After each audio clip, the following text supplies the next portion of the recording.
Hey there, my name's Danny Leibrandt and I'm the founder of Pest Control SEO, where we grow pest control companies with SEO. Today I'm with Amy Toman, who is one of the very few Google Business Profile Platinum experts.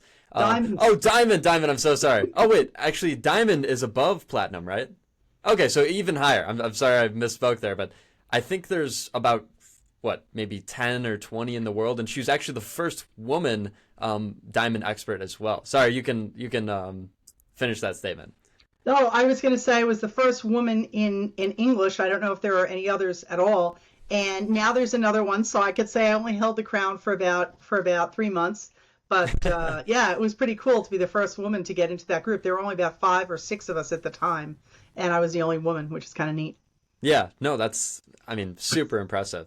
So yeah, I mean, as you know, I've been interviewing a lot of the top local SEOs in the space, and like I told you, I asked Darren Shaw personally. I was like, "Look, who do I need to have on the podcast that I haven't yet?" And he's like, "Dude, Amy Toman, she knows a lot in the space. She's doing great. She's been in it a while, and again, you're a diamond expert for Google Business Profile, which we can kind of dive into that later for people that might not know what that means. But essentially, you are very involved in helping out in the Google Business Profile community, answering questions, and also you know some of the back end stuff that none of us else really know. Like I'm sure you kind of get some insight and things that might be going on in the next few years. So would love to hear any of the thoughts on those as much as you can tell us. And yeah, anyways, thank you so much for coming on the podcast, Amy. Excited to have you.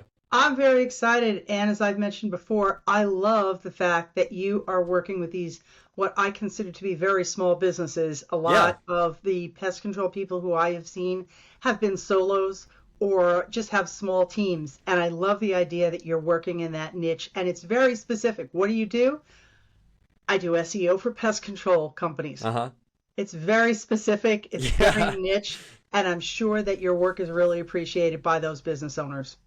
Definitely. I appreciate that. And like we were talking about before this call, is that you at least were doing the exact same thing. I'm pest control SEO, you were pet sitter SEO. So can you tell the audience how you originally started that, how you got into SEO in the first place? I was, and thank you. That's a really good question. Like, how did you get there? Yeah. Um, when I when I started working for a small company that did templates for websites. I had always kind of been aware of a kind of digital marketing, um, and because I like my children were all like we all started everybody online at age 2 because I knew where it was going, Yeah. and I started working in about 15, and that business started changing directions. So in 17, I left.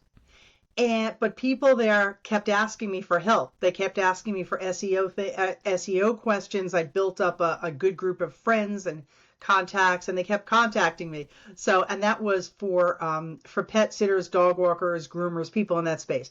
So when I left, they said, "Well, what are you going to do now? Because we still need you." So I started my this little business that I had for about a year and a half, where I did that just solely, and that was pet sitter SEO. That's why I'm so impressed by your title, Yeah. and really have a great time with it. I do it now. It's just a little, it's a little off to the side, but I learned a lot from it, and I gained a lot of friends both in that business as well as professional SEOs who I started to communicate with mostly over the kind of sadly sadly going down Twitter SEO. Yeah. Uh-huh. And made a lot of good friends in that. And then I migrated to one agency position, and then I got the one I have now, which I absolutely love, which is working at digital law marketing. Um, Awesome.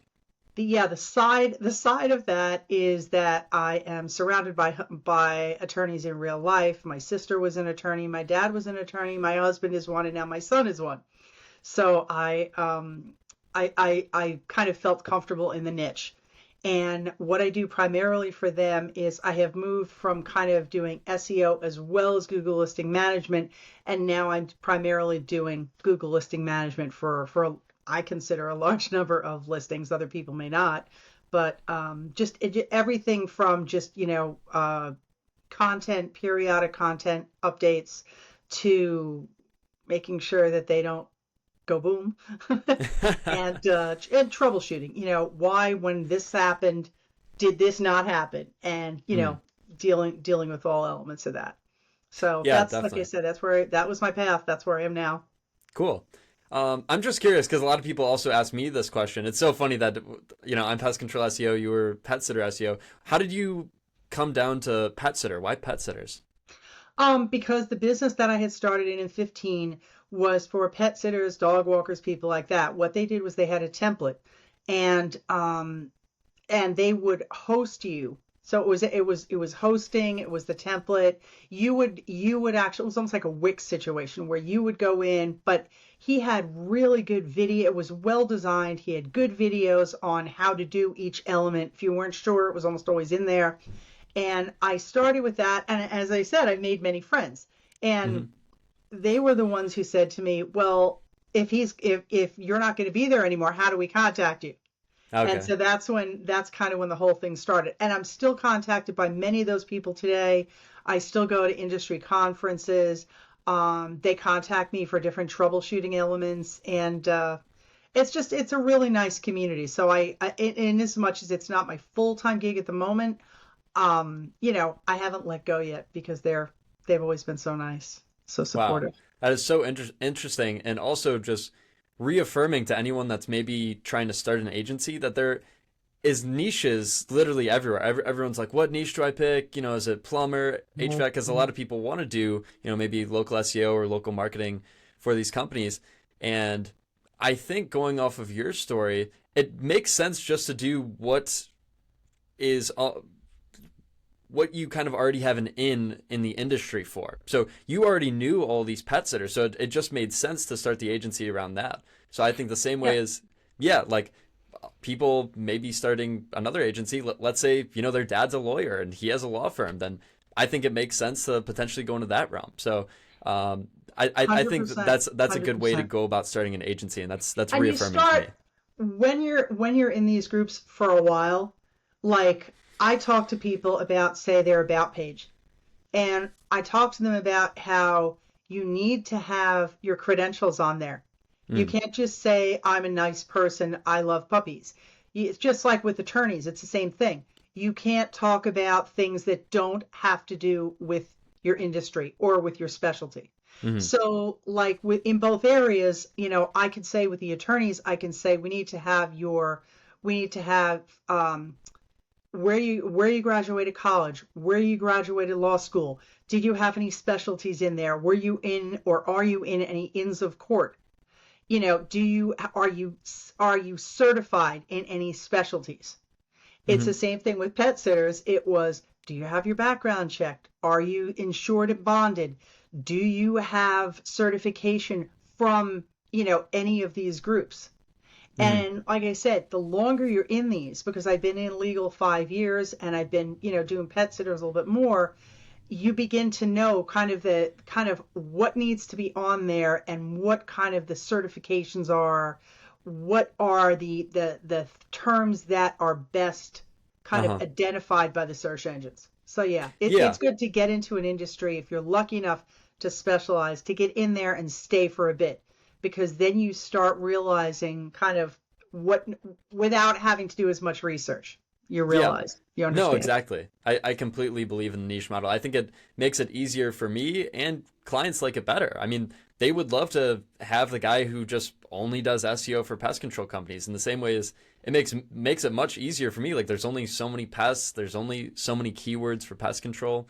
So the same way that you're mostly doing lawyers now, that I mean, I'm sure you're running into a lot of the same problems, right? Yeah, it's interesting. Like I said, I work in an agency, so I have limited access to to some areas because of the fact that other people take care of them.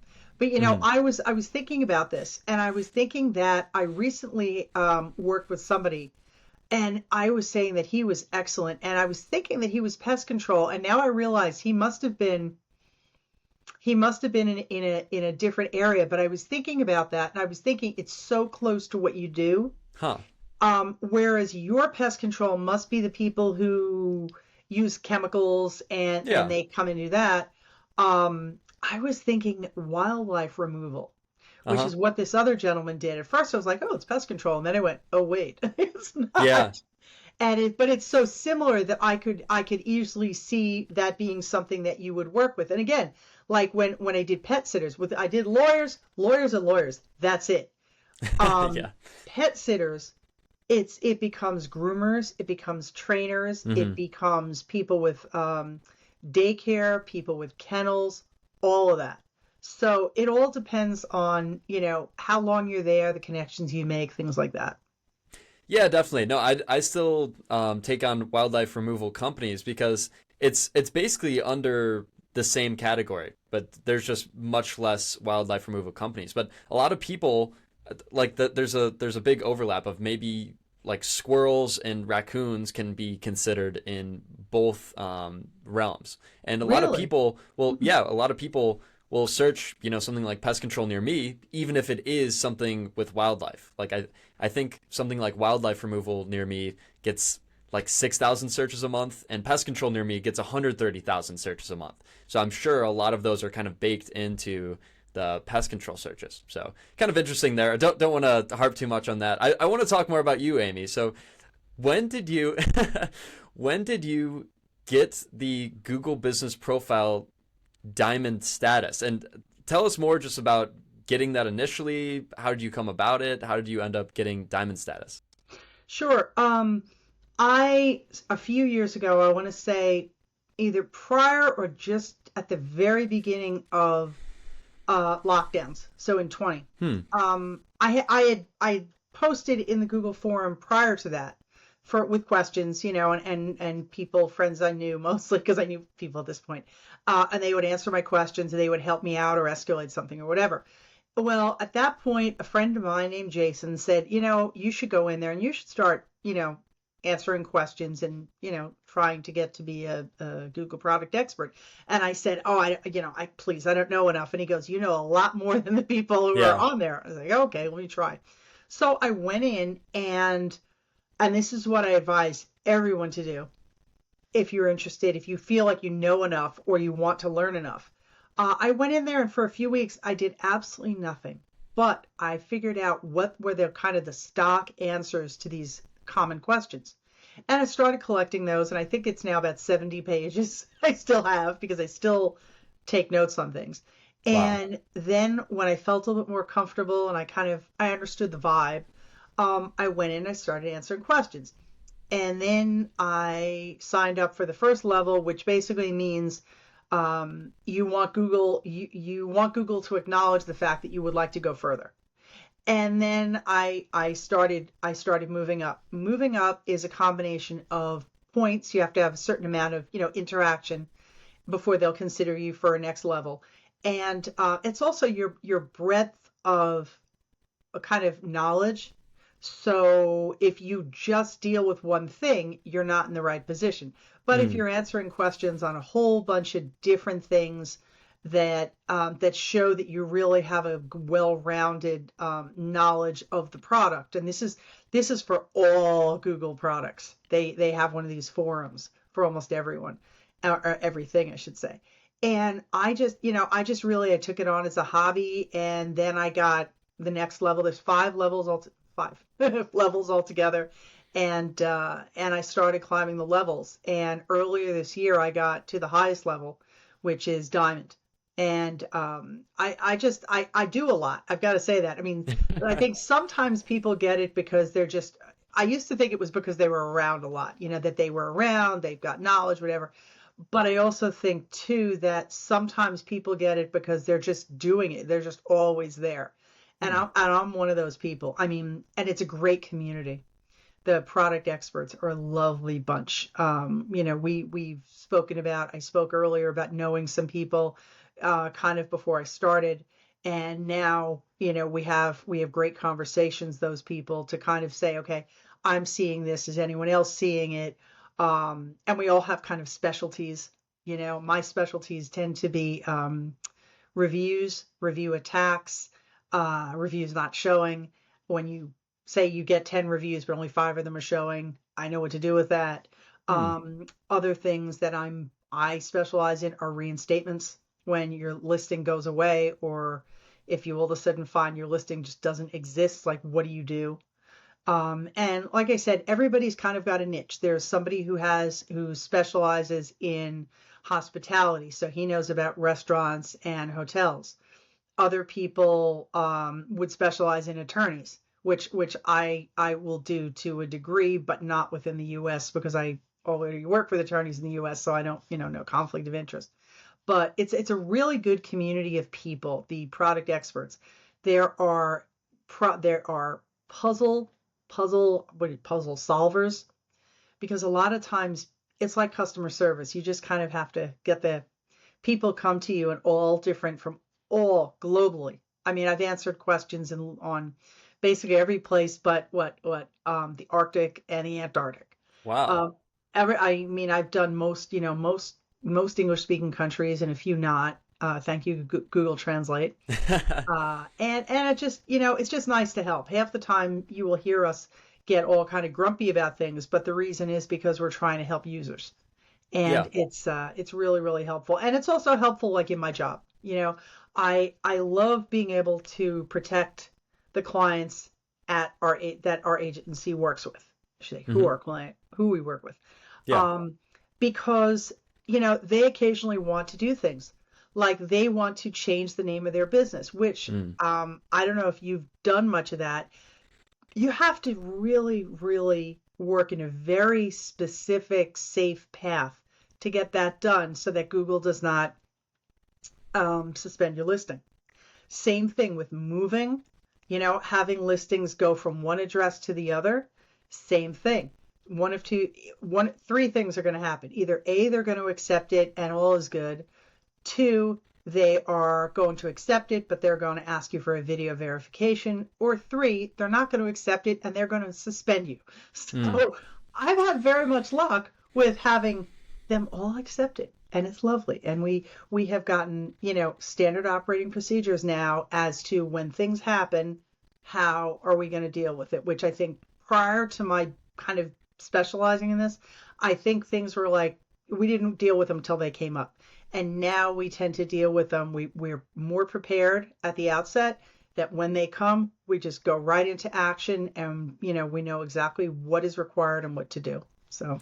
Okay, awesome. No, yeah, I'd love to dive into this. So I'm seeing that a big problem for these pest control owners that maybe they're smaller, maybe, I don't know, 100K to 500K a year.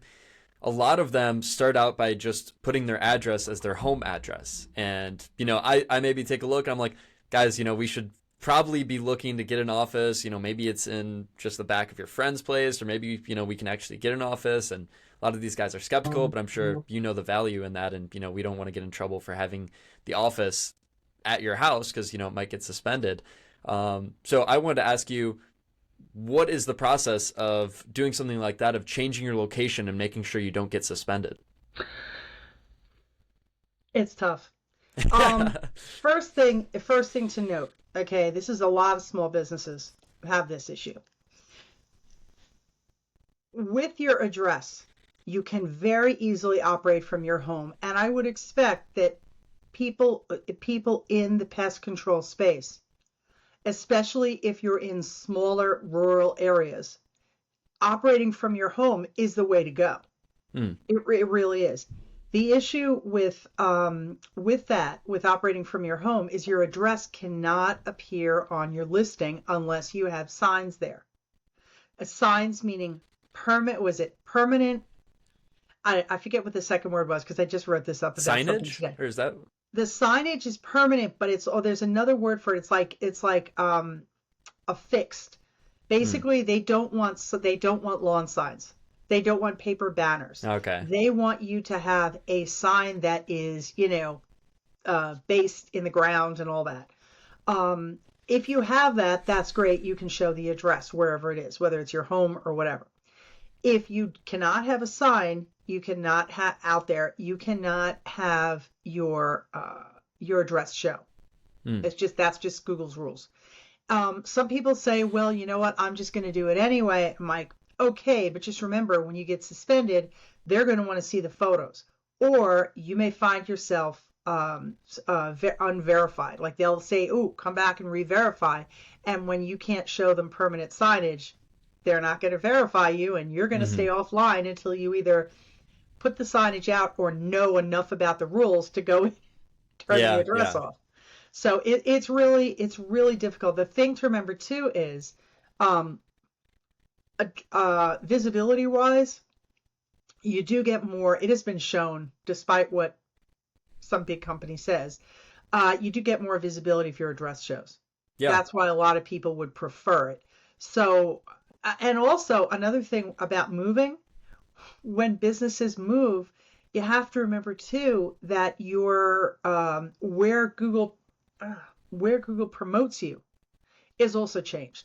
Hmm. So if you're in town and you say you have an address there, you have an office, you know, pay the rent, whatever, you have a warehouse. If you move to your home and your home is on the outskirts of town, you are now going to be recommended from based on that address. Hmm. And people forget that. And that Google will say, you know, it really still is a centroid. You know, you used to be able to set a centroid. You used to say, you know, 2 miles, 5 miles, whatever. They will not allow you to do that anymore, but that's really where you're recommended. And so you have to kind of remember that when you're choosing a location, you have to remember that you have to remember where your audience is. Do you want to be do you want to be seen in an area which has more affluent, you know, homes, homeowners, business, and whatever? Well, you have to be located in that area to be seen. Uh-huh. And whether the address shows or not, you are probably more likely to be seen in that area if your address is in that area. And people forget that. When you turn off the address, they're like, well, I can just go anywhere. It's like, yeah, not, you can't really. You have to remember that visibility is based on wherever your address is, whether it shows or not. So Yeah. that's a big thing that people forget. I have a great story.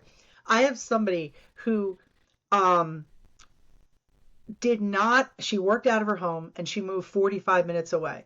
And she said that's okay, right? And I said, well, no, it's not because you have to update your Google listing Yeah. address. And she was like, well, that's not good because I'm not here. I'm 45 Mm. minutes away. So I said, well, here, you know, and I explained the whole situation to her. And I said, the best thing you could possibly do is get yourself a paid office in that area, you know, because you have to have some place that you can provide supporting documentation for, right? Your rent, your lease, your this, your that. Well, I was so shocked by this. She's in an area in Texas, a rural area. She went to one of her clients who had a lot of land and had outbuildings, and she asked him, and he said, "Oh, you can use, you know, this building." And she said, "Can I use that?" And I said, "Well, there's two things. First of all, make sure that there is like a suite number or an office number that the Hmm. post office will acknowledge, and also make sure that if he has a business there, he's not using the same category as you are." Hmm. And because there's a local filter, and I don't know if you've heard about that one, but when two businesses share an address, but if they're in the same address, even in a multi-story building, if they have the same primary category, only one of them will show. So she said, "Oh no, he has a business there, but he's going to be at the main building. I'm going to be at another. The post office recognizes it." She went to the town, then she went to the post office to make sure it was all set up. And so now, being as creative as that, she's before she was at her home, so her address was covered up. Now she's still in her area, but now she can show her address. Wow. Yeah, she's very excited. And there's somebody else who was also in that pitch situation where they were moving away, and what are they going to do? And I said to her, I said, look, if you're going to have to pay for an office, if you have to get a closet-sized office, that's fine. And Hmm. wouldn't you know, that's what she found. It Wow. was, I will tell you, this office had to be 12 feet deep by about 4 feet wide. I am Wow. not kidding you. It looked like it was previously had been a janitor's closet without the sink. And it had one side, it had like a desk on it. And she said it's actually good because this way she could meet her people when she was in town, you know, and talk to people, and she had her equipment in there and whatever. But she said she, you know, she paid hardly anything for it, but it satisfied all Google's guidelines. I said Just make sure that your, the address and all is on your official paperwork, and you're golden. Wow. So you do sometimes when you move, you have to be creative, especially when you're moving so far away from your business that if you updated the address to your new home, you're no longer going to be recommended in that area. And that's what those two businesses knew. And that's why they kind of did what they had to do to get, to get new addresses. Yeah. Okay. Wow. So that's kind of like the dream situation. I'm dealing with this all the time because I've been talking to a lot of smaller pest control owners recently, and I'm encouraging them all to get an address, and they're all, super skeptical, and it's tough. Maybe you don't know anyone in the area. Maybe, the cheapest thing is, something like a $750 a month office, and, I Oh mean, yeah. these guys don't want to pay that. They might even be No, living and I paycheck to understand paycheck. that. They don't make that much, and what they do, they're not going to spend it on satisfying, Google or somebody else. But that's interesting because I've been having discussions with people recently about how people are changing the way they do things based on how they'll appear on Google. Mm, You have pest control SEO because it is so specific. hmm I like when you type in my name comes up usually for digital law marketing, but it also comes up with my other because we have become so associated with those. But it's really, really, it's tough. It's tough right now that you have to think about things like where will I locate my business relative to how I'll come up in the Google listings. Yeah. You know, Yeah. I'm not saying it's a bad thing, and it's smart if these people recognize that because a lot of small businesses don't understand that. And then when they don't get any visibility, it's like, why? And I said, well, I could tell you exactly why. Sit back a few minutes and we'll have a chat. But it's Yeah. tough. It's tough. No, okay, I'm glad you affirmed that point because again, I think having a location is super important. And something I wanted to ask you is, how, assuming we have a location, let's say we actually set up like a solid office, I don't know, maybe it's a, janitor's closet somewhere, maybe it's an actual office. How far can we expect to rank out? I've heard, different theories on this of, we can only rank 5 miles out or, potentially 10, 20. What are your thoughts there? I don't think that there's a set number, and I think it has to do with population and, well, it's mostly population, but I would also say geography to some degree. Mm, Um, as I said, a few years ago, you used to designate where your service area was in terms of how many miles out. But think about New York City. Think about the island of Manhattan. yeah. It is a really long and narrow. So when hmm people would say, I could do a mile out, half of their mile was in either the East River or the Hudson River, and it either Okay. hit Queens or it hit New Jersey. Yeah. So um, when they did it the way they do it now, I think it's a lot better. But in as much as it's not discussed, I saw somebody write about it recently. The Centroid, I think, pretty much does exist.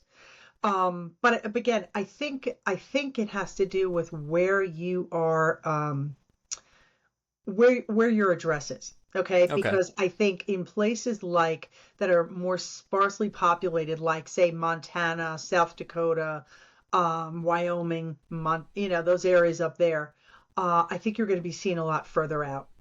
I really do. Whereas like in New York City, New York Yeah. City, you can't even base it on the zip code because Wow. the population is just so dense, so you're going to be seen. I will say with fair certainty that you will be seen within a mile, and that's it. Now, Okay. the way to expand that out, which I'm sure that you have spoken to many clients, and you know where I'm going to go with this, is to have a service area page.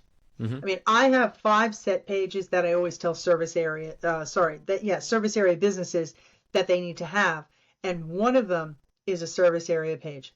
hmm Now, service area pages, of course, will list the areas that you go to, but then you have the actual location pages, and I Yeah. usually advise those for pages for either places that you currently get your most business from, you want to the places where you aspire to get the most businesses from, or places that are on the periphery that you hmm don't expect to come up with naturally.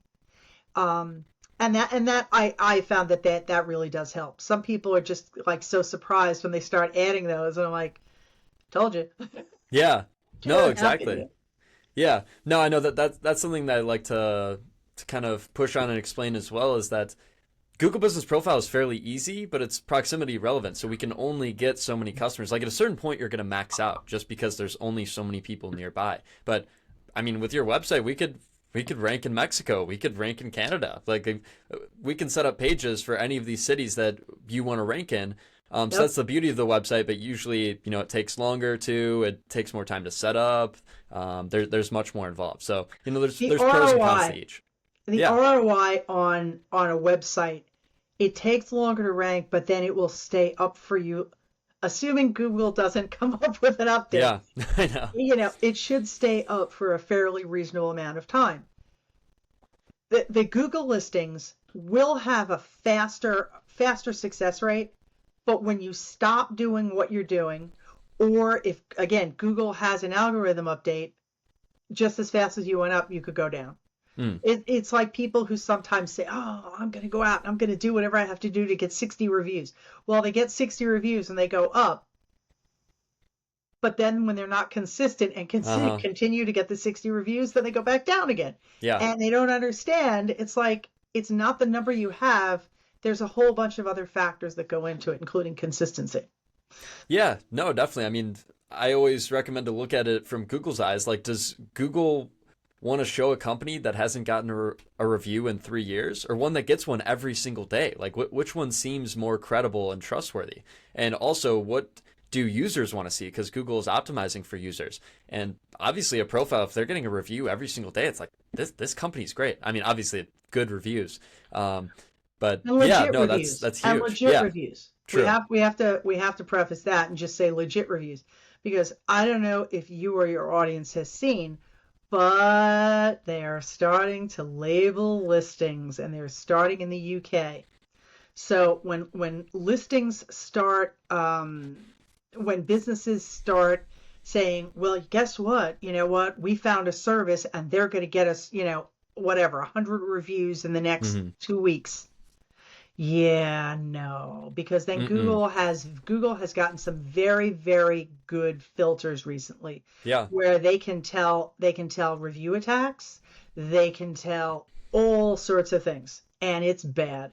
So it's gotten to the point where um it's just you can't they haven't spread it over outside the UK yet. But what it's going to say, these labels are going to say is it's going to say that you can't leave, that this listing has suspicious review activity. You also cannot leave a review on them for all those listings. The reviews will go away. You'll get labeled and you can't leave reviews during that time either. So we don't know right now how that is going to affect them after that time goes off. But that's really going to leave a sting. That's really going Yeah. to leave a serious sting. And that's going to tell you, don't do that. Hmm. You Yeah, no, know? something I like to tell people as well is that I am scared of Google. Like, let's do everything as white hat as possible. I don't want to get in trouble with anything. No fake reviews, no click-through rate Yep. manipulation, no backlinks. I don't think we can do any of that stuff because Google is just cracking so hard on everything. That's a healthy attitude to have. Yeah, I think you And have to. that's Yeah. why I will tell you, that is one thing that I have kept in mind in terms of um, when you take on a new client, one of the best things you can do is ask them for their supporting documentation Mm. because you want to make sure that if something does happen to their Google listing, that they're ready.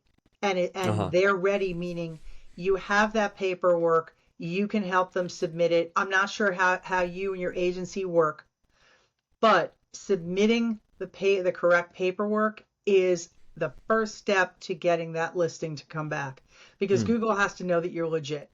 And I've seen people do everything from just pressing, "Oh, I'm fine," and then pressing appeal. It's like, no, you have to Yeah. prove to them that you're cool. Yeah. So if you all start as an agency, if you all start out saying, you know what, to prepare you, maybe take a look at their supporting documentation. It's easiest if in the US just because you happen to know what it is. But even if you dealt with clients, say in Canada, there's always the equivalent of the same documentation. And Mm, you just want to make sure that they're in a good space because like I'm dealing with somebody right now and she doesn't have a lot and she wants to get her listing back and I'm like, I don't know if that's going to happen. You've got to mm. keep looking and signing up for things and getting things because it can be devastating if you lose your listing. It really can be. Wow. Yeah, no, I'd like you to kind of walk me through that appeal process. So let's say it's, one of my clients or one of your clients, whoever it is, and boom, they get hit with an email tomorrow morning. Your Google business profile has been taken down or suspended or anything, and now they need to appeal it. What are the next steps? How can they make sure that they get that profile back in place? But what do they need to do? What do they not need to do? Wow. Good question. Very Yeah, good I know question. it's a Well loaded done. question. First of all, let's just both, I'm going to knock wood for both of us that does not happen. Thank you very much. But what would happen is they would get the email and the email would lead them to a place where they can log in and appeal their suspension. The problem, the first step that I see a lot of people do that they really shouldn't do is that they say my listing's fine, Google's wrong, and then they just press submit. Big, big, big mistake. The first thing Hmm. you want to do is if you are with an agency, you contact that agency before you even breathe. Mm. You send them a copy of the email you received, or if they haven't already contacted you Yeah, first, yeah. and you say to them, what should I do? Now, if individuals, in the pest control space are watching this is and for agencies, this is how you proceed from there. The first thing you do is you get all their paperwork together. Their paperwork is most likely licenses, tax information, bank information, business registration. Have you registered in your city, state, province? Do you have tax information? Do you have bank accounts? Do you have credit card accounts? And big one, do you have a license? Mm. My guess is in a lot of cases, depending on what type of pest control you do, you will have licenses for chemicals or for, I forget who it is, for animals. You will have licenses, you will have special training. Get all of that together and either then if you're on your own you submit it to Google, or if you are with an agency you make sure your agency has that and can look through everything. You want to make sure that everything is consistent, right? The name of the business is on everything. Google doesn't want to see, well, it's your personal bank account, but it's the one you use for the company, but it only Mm. says your name Yeah. on it. Doesn't matter. Throw it out. You can't use it. People send me invoices. Doesn't matter. Can't use it. As my husband said, there's like a TV ad, and he goes, something doesn't care. And now my husband's line is Google doesn't care. They don't. Yeah. They don't necessarily. They don't want to see your bank cards. Sorry, they don't want to see your business cards. They don't want to see bank cards either. They don't want to see your business cards. They don't care about flyers. They don't care about your bio on a website. What Mm. they care about is paperwork from authoritative bodies. Who are authoritative bodies? Like I said, the city, the state, the federal tax authorities, licenses from those same groups, bank account, and some people go, I'm not going to give bank account. Well, or some of this, and I'm like, Google basically uses it and then never looks at it again. And Hmm. quite frankly, they're the elephant in the room. If you don't give it to them, your listing's not coming back. So Yeah. you got to kind of make a decision there. But you want to get as much supporting documentation as you can. When you go in, and this is anybody, this is agency versus, as well as just regular, small business owners. When you go in, the thing to know is you have to do all this preparation ahead of time because when you go in now and you start entering your information for this appeal, they're called an appeal now. Once you start that process, they alert you. You have 60 minutes, Hmm. 60 minutes to get it all in. My average, because I just happen, I happen to know these, my average is about 10 minutes Hmm. because I know what to do. I'm ready to submit everything. But you have to know that. You have to kind of go, even if just have your paperwork over here ready. If you need to look something up, look it up quick. You have 60 minutes. Once you put the 60 minutes in, that's it. Now, there is an appeals management tool. Well, first of all, I should say this. You will then get, once you click submit, you should then get fairly soon an email acknowledging that you have submitted, and that will give you something called a case ID. You want to Mm. hold on to that. Do not get rid of that no matter what you do. That's a really important number. There is a thing, like I said, called the appeals management tool, and that link will let you know kind of where things are. And keep an eye on that. You should hear back within a few days. Sometimes it's been a little longer recently, but now it seems the backlog seems to be clearing up. If you are if your appeal has been accepted, you will get an email then, that your listing will come back. Recently, some of the reviews have been coming back a little later than, I should say, content. It's like reviews, photos have been Mm. coming back a little separately, but they do come back within, 5 to 7 days. If you're rejected, depending on where you're located, you may get an appeal option. If not, I know that there is a link out there that for a second appeal if you weren't granted one, and you can do it again. And I would say if it didn't work the first time, you've got to go back, look at that Google listing, make sure you are not breaking any rules, get more paperwork. If Yeah. you think the listing was fine and it was not appealed, was not accepted, get more paperwork. Hmm. Try again, submit everything again. If that one is accepted, again, you'll get the email, everything will come back, possibly separate, but it'll come back. If you are rejected a second time, or if you weren't offered the second, your only option is to go onto the Google Business Profile. Well, I shouldn't say that. Your only option is to have a Google product expert escalate for you on the forum. The way to do that is one of two ways. You can either contact somebody privately, or an agency who has somebody who has a Google product expert on staff, or you can contact them privately. Hello, I'm one of those people. Or you can go on and post onto the Google Business Profile forum and ask for help there. That help will be free, but I will say that not everybody gets a response there. Some posts just kind of hang forever. But hopefully those people then can guide you to see whatever you may have missed, and they can escalate it, and that will be at the highest level of human Google support. And Wow. hopefully Yeah. at that point it will come back. There are times when we don't, they can never promise. Just remember, nobody should ever, ever, ever promise you that they can get your listing back. Just like nobody should ever promise you that they can help you get reviews removed. Google Hmm. makes all those decisions, and if anybody promises you that, I always tell people they're either naive or they're lying, and lying to get your money. Hmm. If you work with somebody who says, I can't guarantee it, but I will do this or do that, see if you trust them, see if it's worth it, and then you go for it. But I will say the problem is that, Google goes in waves. For a while, everybody gets approved. And then there's periods when nobody gets approved. Yeah.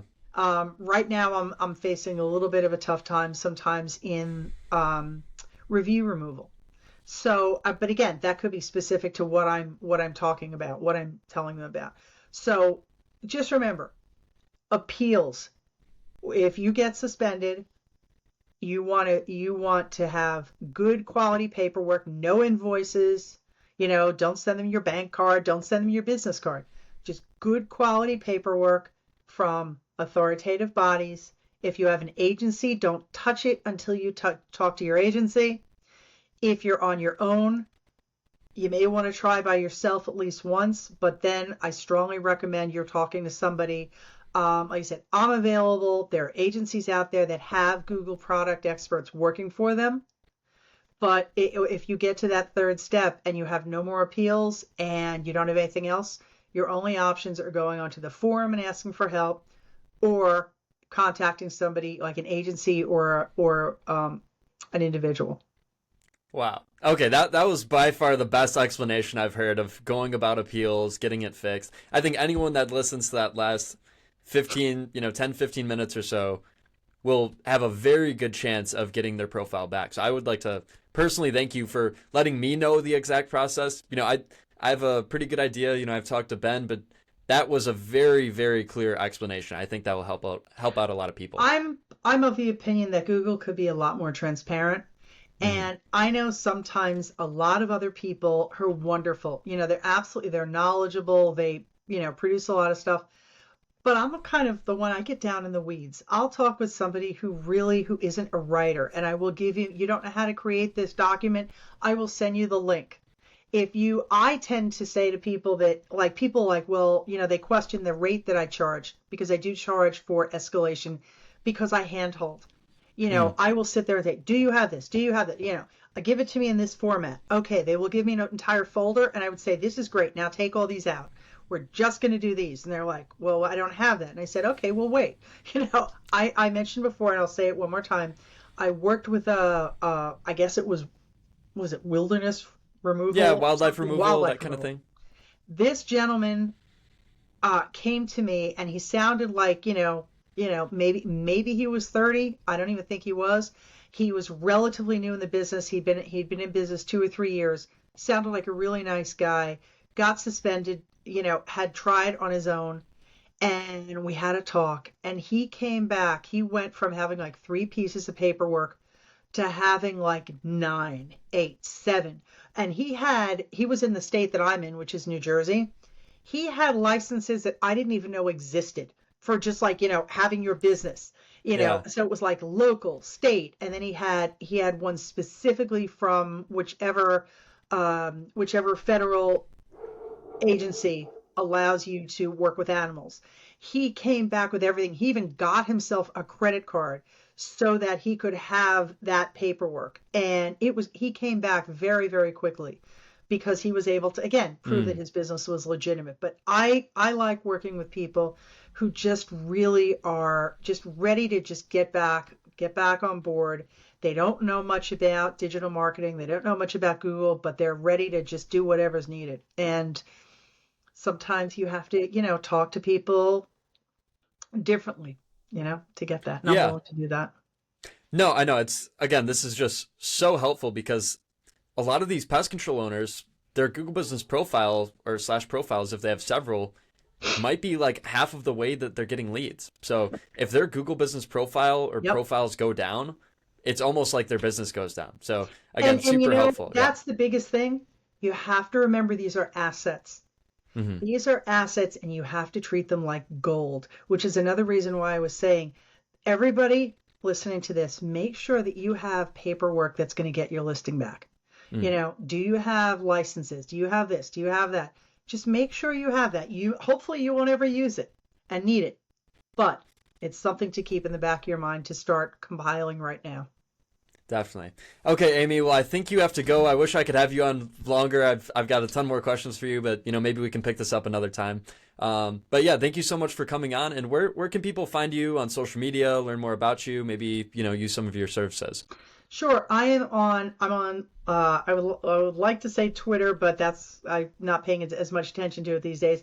I am on LinkedIn, Amy Toman. You can also email me local at Amy, A-M-Y, amytheseo.com. People are also finding me. If you ever look on the forum, the Google Business Profile forum, you can't really tag me, but you will see me in there as Amy Toman. Um, I'm occasionally on Reddit too, which Huh. is a lot of people are trying to contact me, have been contacting me on Reddit, Bubbles Up. I've been on Reddit for too long. I've been on Reddit over 10 years. I have been. It's like like 13, 14 years I've been on Reddit. But the biggest one is local at amytheseo.com. And I am happy to field just general questions as well as troubleshooting with reviews, reinstatements, appeals, things like that. I'm just happy to answer questions and help business owners.